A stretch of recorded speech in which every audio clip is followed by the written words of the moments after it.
بسم اللہ الرحمن الرحیم۔ السلام علیکم ورحمۃ اللہ وبرکاتہ۔ ایک نہایت شاطر اور ماہر چور نے چوری کی خاطر مہنگا لباس پہن کر معزز اور محترم دکھائی دینے والے شیخ جیسا حلیہ بنایا اور صرافہ بازار میں سنار کی ایک دکان کے اندر چلا گیا۔ سنار نے جب اپنی دکان میں وضاقتہ سے نہایت ہی رئیس اور محترم دکھائی دینے والے شیخ کو دیکھا جس کا نورانی چہرہ چمک رہا تھا، تو سنار کو ایسا لگا جیسے اس کی دکان کے بھاگ جاگ اٹھے ہوں۔ اسے پہلی بار اپنی چھوٹی سی دکان کی عزت و وقار میں اضافے کا احساس ہوا۔ سنار نے آگے بڑھ کر شیخ کا استقبال کیا۔ شیخ کے بحروپ میں چور نے کہا، آپ سے آج خریداری تو ضرور ہوگی، مگر اس سے پہلے بتائیں کہ آپ کے لیے ممکن ہے کہ آپ اپنی سخاوت سے ہمارے ساتھ مسجد بنانے میں حصہ ڈالیں؟ اس نیک کام میں آپ کا حصہ خواہ ایک درہم ہی کیوں نہ ہو۔ سنار نے چند درہم شیخ کے حوالے کیے ہی تھے کہ اسی اثنا میں ایک لڑکی جو در حقیقت چور کی ہم پیشہ تھی دکان میں داخل ہوئی اور سیدھی شیخ کے پاس جا کر اس کے ہاتھوں کو بوسہ دیا اور التجائیہ لہجے میں اپنے اور اپنے اہل و عیال کے لیے خیر و برکت کی دعا کے لیے کہا۔ سنار نے جب یہ منظر دیکھا تو اس سے رہا نہ گیا اور معذرت خواہانہ لہجے میں کہنے لگا، اے محترم شیخ، لا علمی کے معافی چاہتا ہوں، مگر میں نے آپ کو پہچانا نہیں ہے۔ لڑکی نے یہ سن کر تعجب کا اظہار کیا اور سنار سے مخاطب ہو کر کہنے لگی، تم کیسے بد نصیب انسان ہو، برکت، علم، فضل اور رزق کا سبب خود چل کر تمہارے پاس آ گیا ہے اور تم اسے پہچاننے سے قاصر ہو۔ لڑکی نے شیخ کی طرف اشارہ کرتے ہوئے کہا کہ یہ فلاں علاقے کے مشہور و معروف شیخ ہیں جنہیں خدا نے کثرت علم، دولت کی فراوانی اور ہر قسم کی دنیاوی نعمتوں سے مالا مال کر رکھا ہے۔ انہیں انسانوں کے بھلے کے سوا کسی چیز کی حاجت نہیں ہے، لوگ ان کی ایک جھلک دیکھنے کے لیے بہتاب رہتے ہیں۔ سنار نے شیخ سے معافی مانگتے ہوئے کہا کہ شیخ صاحب، میں معافی کا طلبگار ہوں، میرا سارا وقت اس دکان میں گزرتا ہے اور باہر کی دنیا سے بے خبر رہتا ہوں، اس لیے اپنی جہالت کی وجہ سے آپ جیسی برگزیدہ ہستی کو نہ پہچان پایا۔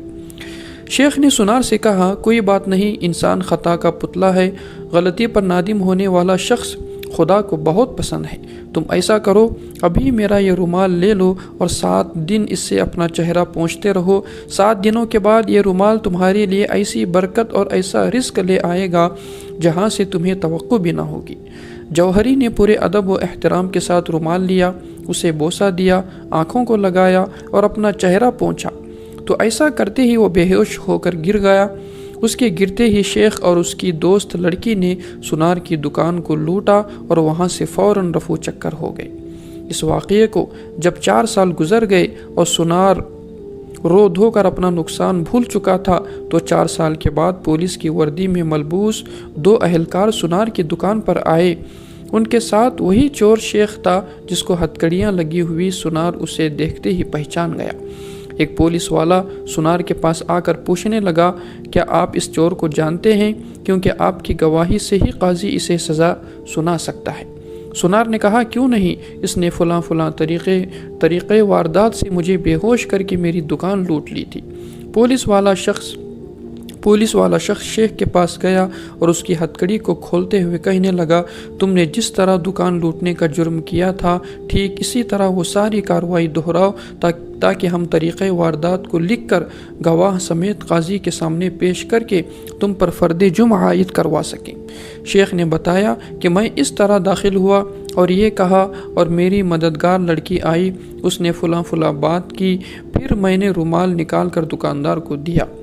پولیس والی نے جیب سے ایک رومال نکال کر شیخ کو تھمایا۔ شیخ نے سنار کے پاس جا کر اسی طریقے سے اسے رومال پیش کیا تو پولیس والا سنار سے کہنے لگا، جناب آپ بالکل ٹھیک اسی طریقے سے رومال کو چہرے پر پھیریں جیسے اس دن پھیرا تھا۔ سنار نے ایسا ہی کیا اور وہ پھر سے بے ہوش ہو گیا۔ شیخ نے اپنی دوستوں کی مدد سے دوبارہ دکان لوٹ لی، جنہوں نے پولیس والوں کا بھیس بدل رکھا تھا۔ محترم سامعین، آج ہمارے ملک کا بالکل یہی حال ہے۔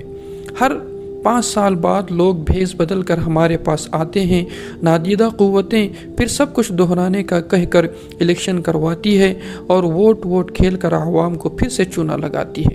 ہر دفعہ ایک نیا منظر، نیا لباس، نیا بہروپ، نئی شکل اور نیا حربہ جس سے عوام دھوکہ کھا کر اعتبار کرتی ہے۔ پڑھنے کے لیے شکریہ۔ اللہ تبارک و تعالی ہمیں اس کو سمجھنے کی اور ہوش کے ناخن لینے کی توفیق نصیب فرمائے۔ وآخر دعوانا ان الحمد للہ رب العالمین۔